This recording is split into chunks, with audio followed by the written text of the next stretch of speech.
Creepy AP.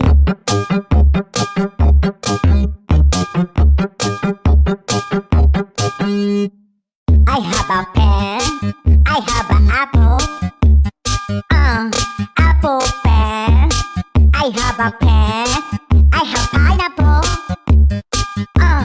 Pineapple pen. Apple pen. Pineapple pen.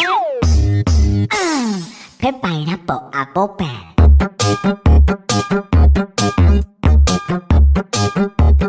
Pen pineapple apple pen.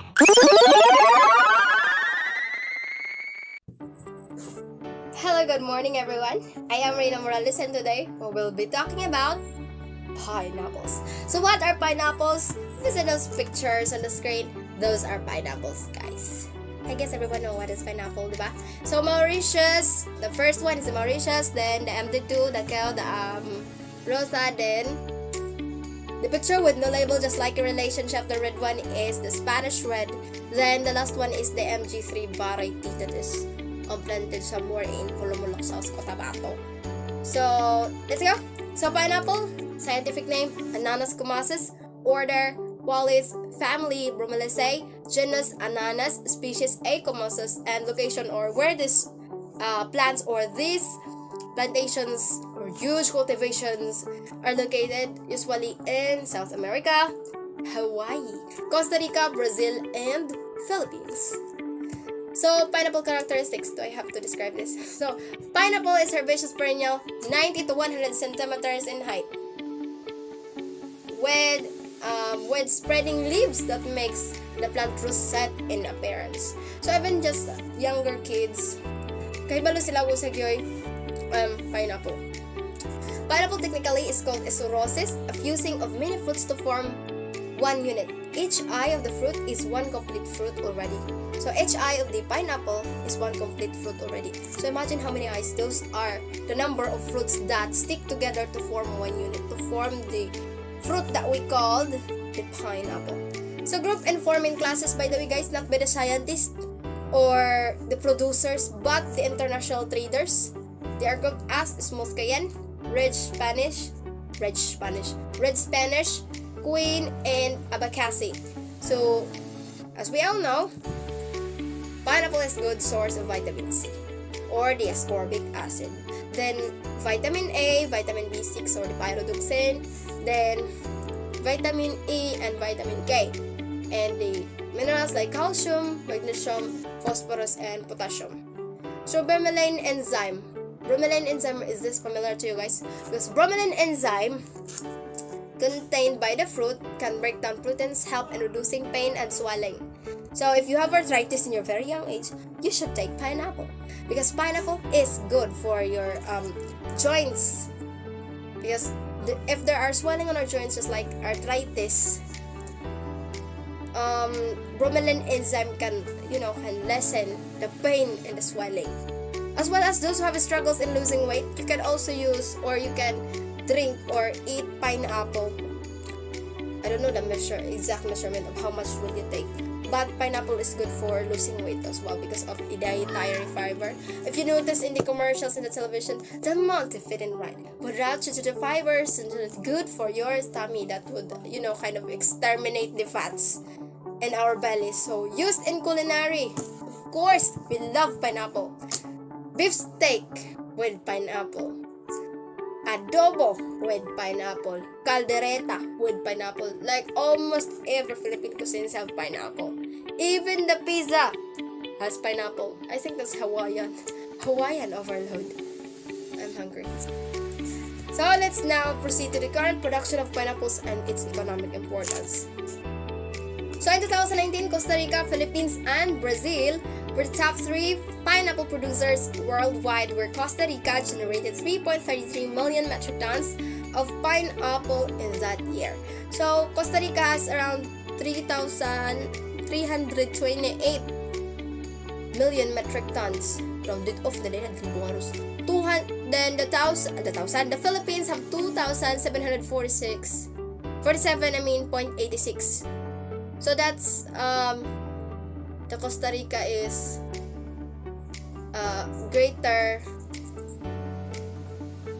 Never mind, I'm not good with math. So exportation of pineapple. According to FAO in 2019, Philippines was the second largest exporter of pineapple next to pineapple giant Costa Rica, which total shipments of the over 600,000 metric tons Philippines rocked by Costa Rica with nearly 2 million metric tons pineapple exports in that year. Oh, that's very huge gap. But still, good job Philippines, number 2. Philippines pineapple exports in 2019 expanded around by 50% to 667,633 tons from 447,570 tons in 2018. So Philippines cornered around 21, but actually guys, it's not 21, it's just like 20 point something, then rounded off 21. So 21% of the global pineapple trade in the 2019. So fresh pineapple exports in the year 2019 was 55.5% higher than its shipment average of 429,260 tons in 2013 and 2017. By the way guys, our export are mainly for fresh pineapple is Japan. For like around 60% of the fresh pineapple goes in Japan or goes to Japan. Then the MD2 variety, like I think that's Del Monte's produce, will be going to China. Then with 20,000 hectare pineapple plantation in the Philippines, 700,000 ton processing capacity, Philpac operates the world's largest full integrated pineapple operation. The company is proud of its long heritage of 90 years of pineapple growing and processing since 1928. So imagine they are that old here in our country. So production volume of pineapple in the Philippines in 2011 to 2020. In 2020, the volume of pineapple produced in the Philippines reached 2.7 million metric tons. A slight decrease from the previous year, this has equivalent amount of 26.1 billion production value. So yeah, it's slightly decreased from 2.75 to 2.7 flat. Next, the production value of pineapple in the Philippines from 2011 to 2020. So in 2020, the value of pineapple produced in the Philippines amounted to 26.1 billion, just like I said earlier. And then the production value of pineapple in the country reached its peak in 2018, 30.51 billion Philippine peso. So why is it in 2018 hinoon mas taas yung yung kita natin? It is because of factors na nasa market. So for example, dun sa market nagtaas ng konti lang yung supply. So of course makakapagpamahal tayo dyan. So maybe may ganung nangyari noong 2018, no? Hindi ko na-research, pati ko nga naman na-research. So 2018, isa kasi yun sa factor yung supply and demand. So maybe in the 2018 may konting production na nangyari kaya tayo nakapagpamahal. That's why we earn 31.51 billion that year. So, hindi naman ganun kataas. Tignan natin. Hindi naman ganun kataas. Ay, mas mataas pala siya. Mas mataas siya compared to 2020. Kasi yung 2019, 2.75 tas 2.73. So, mataas talaga. Mas mataas pala. Yung yung production ng 2018 kaysa sa 2020. Which makes sense kasi sa 2020, it's the start of pandemic, diba? So, maraming factors na dapat natin i-analyze. We will be talking about economy at saka yung mga revenue, exchange, something like that, GDP. Maraming factors na i-consider natin yan. Isa na yung sitwasyon ng bansa.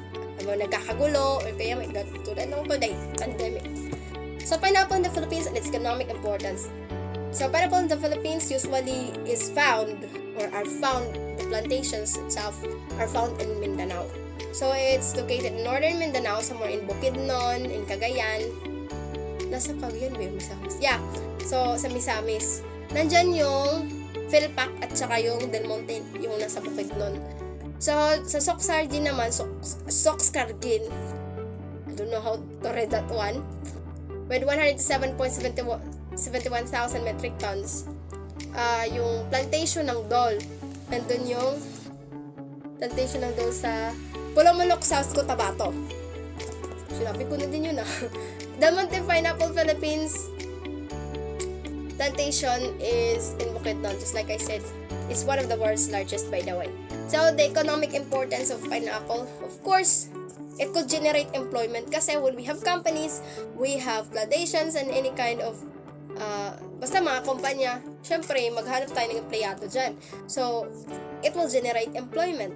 And then of course, when we have a lot of produce, we could export it out to the country, to other countries na nangangailangan yan. So, of course, kikita tayo. We can have revenues. So, Philippines are producing pineapples falling under classifications of smooth cayenne, Spanish red, then queen. Yung Formosa na sinasabi natin. Yung Formosa, by the way guys, are located or yung pinakamalaking plantation nito, not that huge, pero na-export siya is somewhere in Camarines Sur. And smooth cayenne balik tayo. Smooth cayenne or the Hawaiian is for fresh consumption and canning. Bakit yung smooth cayenne fit for canning? It is because siguro this is firmer than the other kind of pineapple. So kaya pwede siya kainin natin ng hilaw or fresh. At the same time, pwede natin siyang ipasok sa cans or yung mga pineapple chunks, yung ganon. Ang ginagawa niyan are in a smooth cayenne na mga klase na pineapple. So, yung Spanish red, meron tayo dito, native Philippine red for fiber in Western Visayas, usually in Aklan. Yung fiber kasi ginagawa yung damit, gaya ni yung kay Chris Aquino, yung inaugural speech of President Noynoy. Yung yellow niyang damit, yung Filipina, nagawa yun sa pinya. And this is Spanish red, native Philippine red, yung mismong fiber na ginawa ng damit. So, chismosa lang, no? So, Queen Formosa, gaya na sinabi ko kanina, this is branded as the world's sweetest, no? Sweetest pineapple variety. Pero, may nagtanong, bakit di siya pwede sa canning? Siguro, it is because of this reason, rapid ripening. Kapag kasi madaling mahinog, ibig sabihin, madaling mabulok, madaling masira. Tsaka, isa pa, what's this? Kapag madaling masira, kahit may, tawag nito yung i-add mo, yung preservative, baka maiba na yung lasa, yung quality di masustain. That's why Queen Formosa are best consumed fresh rather than in canned. Wala pa din ako na nalaman na pwede siya i-in-can. Kasi usually talaga siya for consumption, fresh consumption only, not for canning. So varieties grown here in the Philippines is the MD2 of Del Monte Philippines Incorporated, then the MG3 and F200 from Dole, and the Dole 14, of course. Yung Dole 14 guys, wala pa to sa market or hindi pa siya nilalabas kasi under observation pa siya. So, once again, I'm Rina Morales, and that ends my report, I guess. So, later na lang yung mga questions i-cater. So, good morning again, and God bless everyone.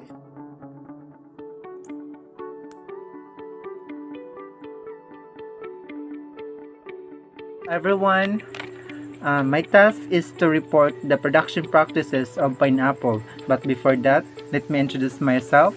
I am Juvie M. Mordido, BTLED 3, the second reporter from the group Painit District 2. So, I have here the pineapple production practices. Pineapple, or the Ananas commosus, locally called pina or piña, is extensively cultivated in the Philippines, with northern Mindanao, Soxargen, Bicol, and Calabarzon as the major producing regions. Pineapple is grown in small and large land holdings. Pineapple is mainly grown for its fruits, either fresh or in processed form.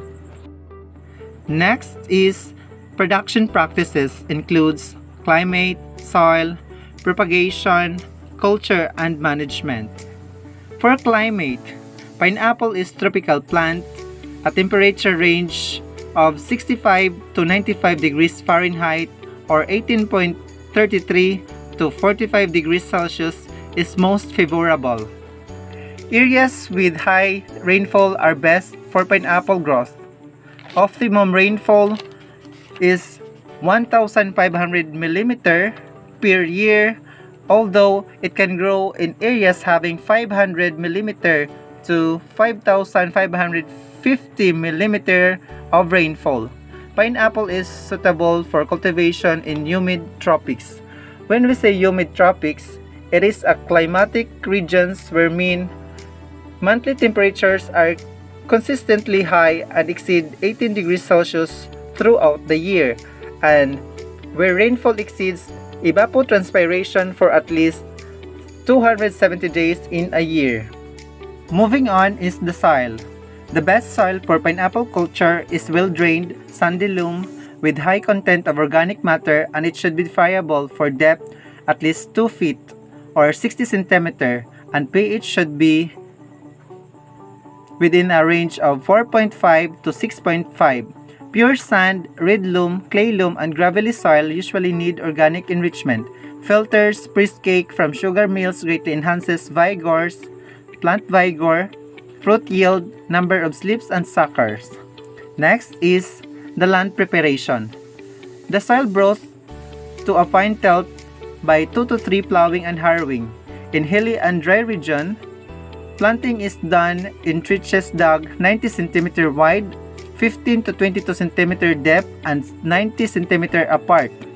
In coastal region, trenches 90 cm wide, 45 cm depth, and 90 cm apart are dug.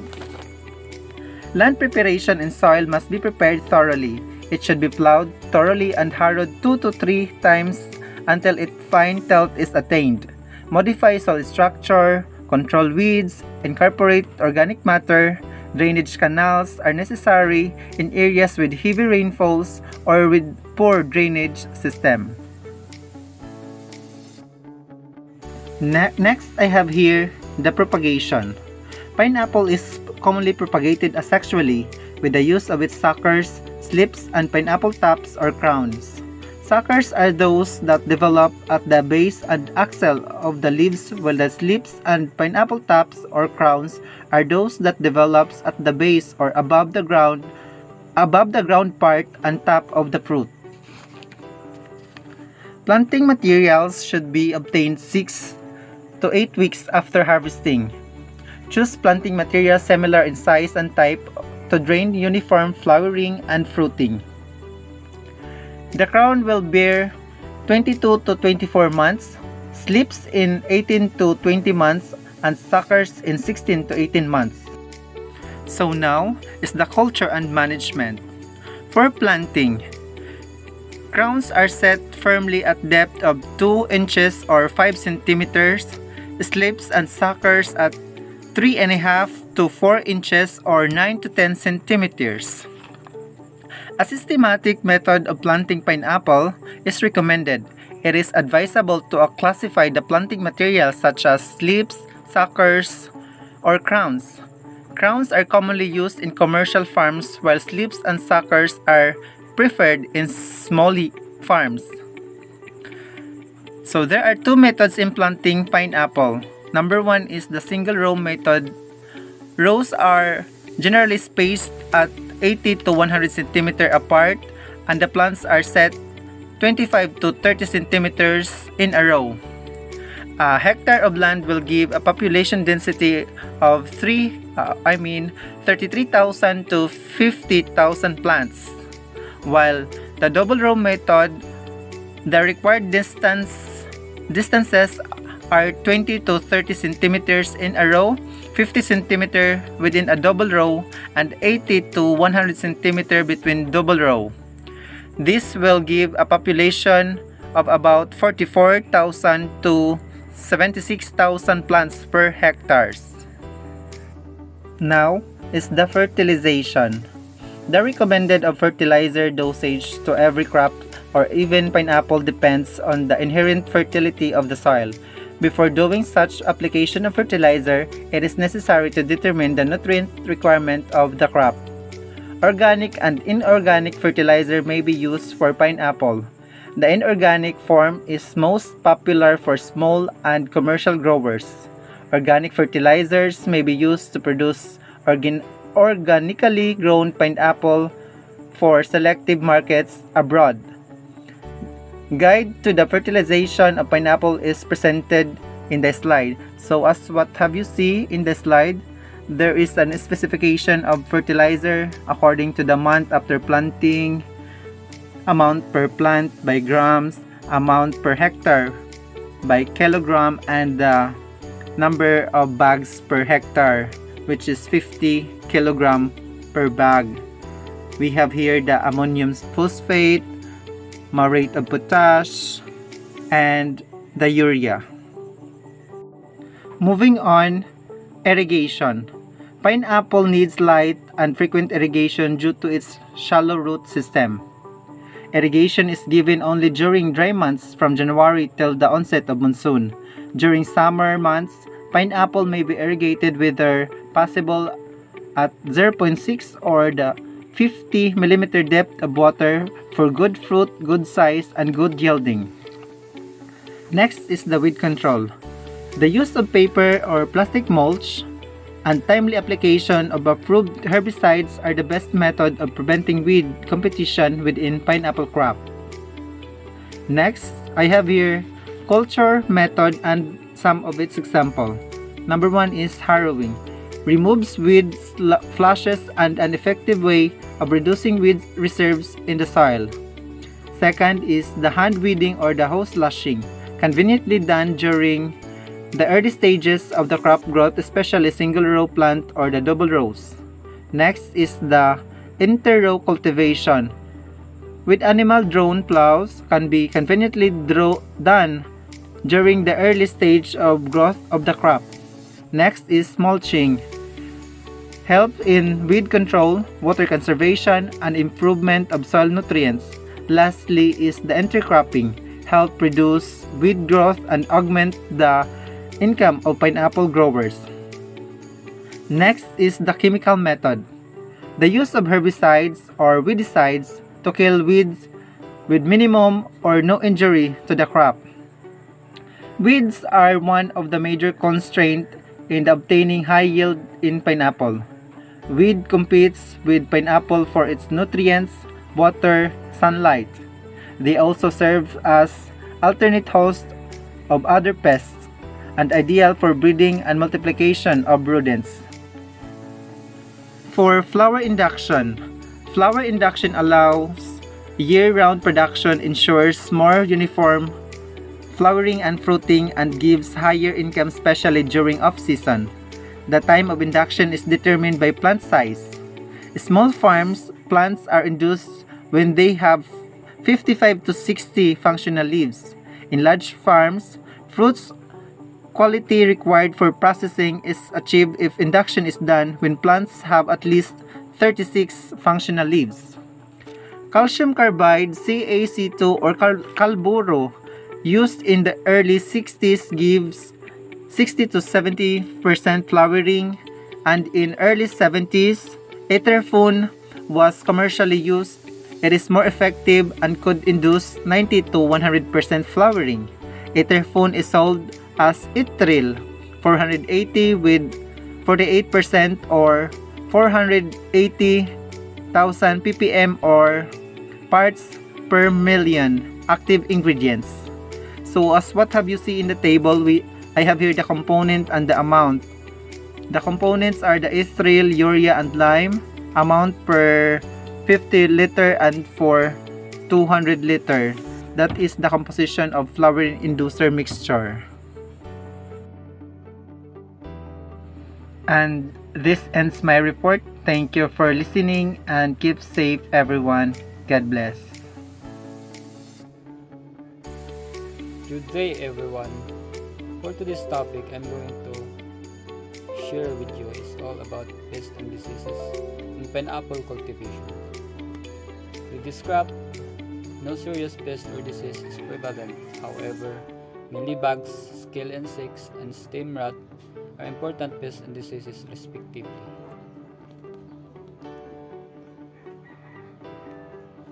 Pests and their control measures. Smycoccus breviipes, commonly called the pineapple mealybug, is primarily pest or the insect in pineapple. Based on my experience, kadtong bata-bata pa ko, kusog pa ko mga og pinya sa silingan namo. I observed this insects nga naa siya makita sa bottom part of the fruit. Then ang resulta sa iyang bunga is pag naagyod siya heavily infested ng this kind of insects, ang iya bunga is undersized good, dili siya mo fully grown. So how to manage? Here are some ways how to control this pest. Natural control, parasites and predators for the natural control. So parasitic wasp and family of beetles belonging are somewhat we can call it good insects that will attack on this pineapple mealybug pest. Ikaduha nga ways is heat treating the pineapple crowns. So before sizani mo itanom, imo sa siyang i-heat treat for about mga 50 degrees Celsius. Then for I think about 2 to 3 minutes. Then paber nimo siya i-transplant or itanom. I mean itanom, not transplant. Ang ikatulo nga ways how to control this pest is application of insecticides or pesticides.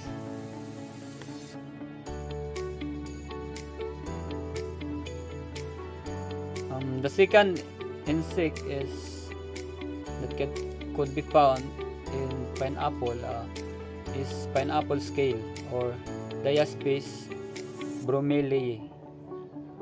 Heavy infestations cover the plant in a light gray scurfy coating. So makita ni siya sa pinya gihapon, mga gagmay lang ni siya nga mura og kanang nakakot, mura siya og kanang suso bitaw nga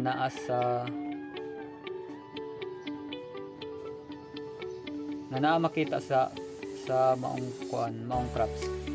Then how to manage? Here are some ways how to control this pest.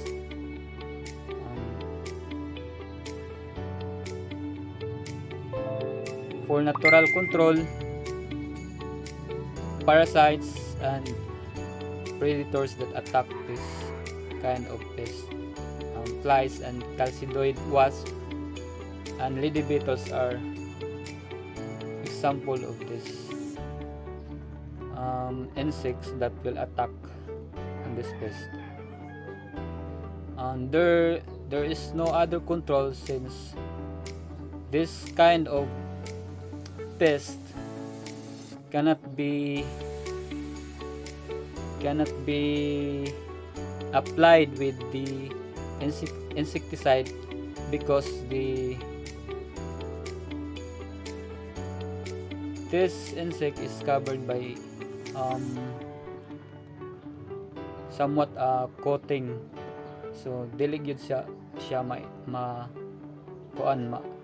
if you use pesticides or insecticides, somewhat is useless.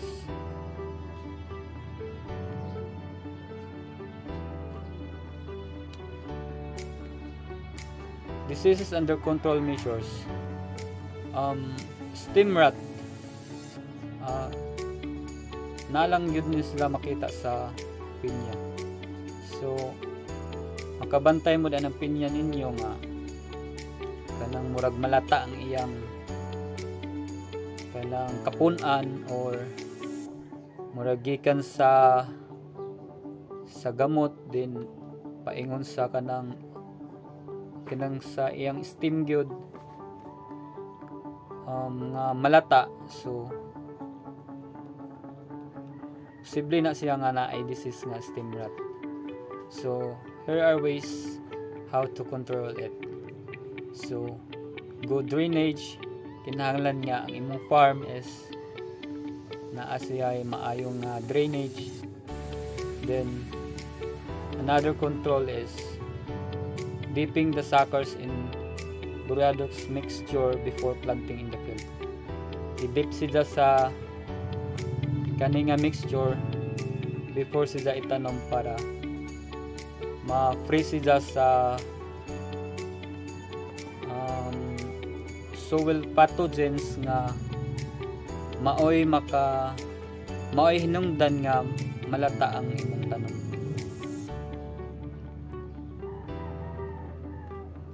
For plant protection, so sa plant protection is syempre kung ulan-ulan ra lamang walay problema, pero kung during hot summer months magka-sunburn yun na siya kung dili nimo sila tabunan. So during hot summer months it is essential to protect the fruits from scorching sun by covering it with dried grasses or coconut leaves. So that all would be my report. Thank you. Good day everyone, especially to our teacher, Miss Libby Sarokam. Good day ma'am. I am Jory Lumactod Absalon, a BTLED 3 student. I am here to report about pre and post-harvest handling of pineapple. So let's talk about harvesting. When and how to harvest pineapple. Basically, when the pineapple is mature, the individual fruitlets flatten and the peel begins to change color from green to yellow, starting at the bottom and moving to the top of the fruit. There are two other things to consider before harvesting pineapple. Smell is a good indicator of ripeness. It should emit a distinct sweet and tangy aroma. Also, tap the fruit. If it sounds hollow, allow the fruit to remain on the plant to ripen further. If it sounds solid, it's likely pineapple harvest time. To harvest the pineapple, simply cut it from the plant with a sharp knife where the pineapple joins the stalk. So let's move on to the post-harvest management. Transportation, export logistics for pineapple. The harvested fruit is deposited in drawers and transported to the packing plant where it is submerged in disinfectant in trays. The boxes used in the packing are revised to detect the presence of insects. The fruit is placed in boxes of 10 to 20 kilograms and finally put in pallets. The pallets, properly maintained in the refrigeration chamber, are loaded in the refrigerated containers. Each container has a capacity of 1,500 boxes of 20 kilograms and or 3,000 approximately boxes of 10 kilograms. It's important to offer and use an appropriate packing for the pineapple for the cultivation and preparation of the fruit, because just with a safe and functional protection, it can keep the quality of the product until arrival to the final market. The product should be kept at temperature packing from 7 to 10 degrees Celsius with a relative humidity of 90%. The pineapple should be fixed inside the box in order to avoid wounds in the shell and or the crown. So let's move on to grading, packing, and culling system. Graders remove any fruit that shows signs of fresh mechanical damages or any of the conditions that qualify the fruit for rejection in the pre-grading stage. Remaining pineapples are classified for packing based on size, stage of ripeness, and if applicable, shape. Fruits of different shape may not be mixed in the same carton. Packing. The preferred method of packing is to place the fruit vertically on the base and then place dividers between the fruits to prevent rubbing and movement. Culling system. Pineapple are placed in an insulated room equipped with refrigeration units and forced air controlling where fans pull cool air through pineapple packages. After storage, the pineapple pallets are placed in refrigerated containers with fresh air supply or controlled atmosphere. So let's move on to processing. Traditionally, pineapple is consumed fresh or canned. Pineapple is now consumed in the form of concentrated juice, dehydrated and or sugared, canned in slices. Among the newer developments are dried chips, cocktail type drinks, and wine. So different products of pineapple processing are, so we are familiar with these products. So these are canned pineapple, dried pineapple, nectar, juice, pulp, concentrated frozen juice, jelly, marmalades, vinegar, sauce, jam, candy, and toffee. So the last one is marketing. The main products of export are canned slices, juice, and jam. Q and Giant Q are better suited for canning, while Queen and Mauritius cultivars are good for juice production. The markets requires certain characteristics in terms of flavor, fruit size, shell color, general appearance, and shelf life. So that's all of my report. Thank you for watching and listening. Good morning everyone, good morning classmates. My topic is all about current trends in the production of pineapple. For production of pineapple in the Philippines has been gradually increasing, which has recorded 2.73 million metric tons in 2018, an approximate increase of 60,000 metric tons from the previous year with 2.67 million metric tons. Total value of pineapple exported from the Philippines from 2016 to 2020. For 2016, 11.28 billion. For 2017, 10.4 billion. For 2018, 8.65 billion. For 2019, 16.82 billion. For 2020, 15.45 billion.